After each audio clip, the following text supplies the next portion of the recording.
Political scientist Berto Shalai and communications expert Nikolina Borčić commented on the pre-election campaign ahead of the upcoming parliamentary elections.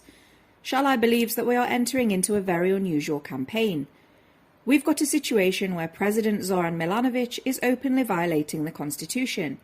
He's also openly violating the warning issued to him by the Constitutional Court. This in itself is not good and could take us in a direction that isn't good for democracy. On the other hand, however, his entry into the political ring really made these elections uncertain in terms of their potential results. We can see public opinion surveys, and they show that the difference between HDZ and SDP has decreased.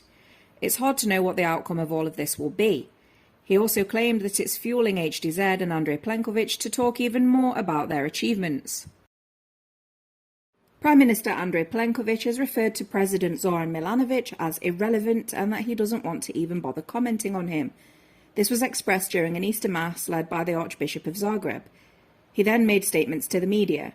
He first wished everybody a happy Easter and said that he intends to spend it relaxing with his family.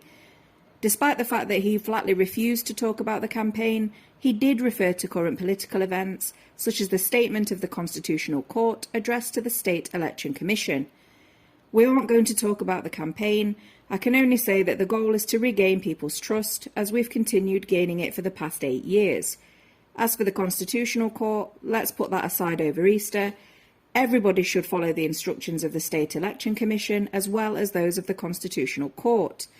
He then turned his attention to Milanovic.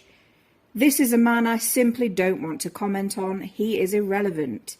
He could have resigned and then everything could have been different. Zoran Milanovic lit a candle in front of the memorial to policeman Josip Jovic on the occasion of the 33rd anniversary of his death. He then made a statement to the media. He first commented on the warning issued by the Constitutional Court that he should not participate in the election process. He called threats to annul the upcoming elections a coup. If they dare to do that, then it will be a coup, he said, repeating that the warning of the Constitutional Court does not apply to him because it isn't a decision. The Constitutional Court can bring great disorder and can do what Plenković has been doing for years. It's a beaten path to the mental ruin of Croatian society. But we're going to change that because the rivers of justice are going to flow. I believe you can see how well I'm choosing my words here. I'm not talking about mere gangsters anymore, but about political wrecks. Andrej Plenković recently created a profile on the popular TikTok app, where he stated he would be able to better connect with his followers and exchange ideas for the betterment of Croatia in the run-up to the elections. His first video ended with him spinning a basketball around on his finger, and he's since done a Q&A and a this or that type video. In the this or that video, where the Prime Minister is asked what he prefers out of two choices, such as a film or a book, the comment section was filled with some rather interesting comments asking if he prefers corruption or corruption. Other questions came from those asking him to go live and those seeking a day less of school per week.